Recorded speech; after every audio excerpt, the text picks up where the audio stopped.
Doctor, कोलेस्ट्रॉलच्या समस्येचा आणि आयुर्वेदिक दोषांचा काय संबंध असतो? आयुर्वेदानुसार कोलेस्ट्रॉल वाढणे हे शरीरातील त्रिदोषांचे असंतुलनाचं कारण आहे.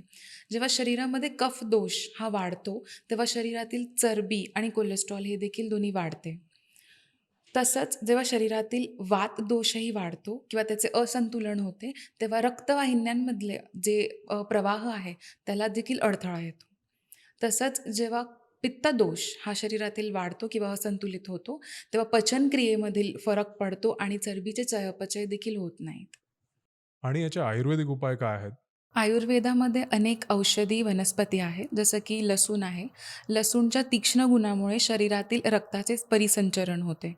तसेच आलं आहे. जरी ते गुणामध्ये उष्ण असले, तरी ते अग्नीला प्रदीप्त करते. लिंबू आणि मध आहे, जे की शरीरातील आम आहे, विषारी पदार्थ आहे, त्यांना बाहेर टाकण्यास मदत करते. आणि सफरचंदाचा सिरका जो आहे, जो अग्नीला प्रदीप्त करतो. याच विचारांनी आम्ही संदूक कोलेस्ट्रॉल केअर ज्यूस बनवला आहे. तुम्ही त्याचा वापर केला आहे मॅम? हो, मी माझ्या रुग्णांना याचा सल्ला दिला आहे. हे आयुष आणि जी-एम-पी प्रमाणित आहे आणि आपल्या ॲलोपॅथिक औषधांसोबत देखील सुरक्षित आहे. तर तुमच्या हाय कोलेस्ट्रॉलला आजच नॅचरली कंट्रोल करा. ऑर्डर करा संदूक कोलेस्ट्रॉल केअर ज्यूस.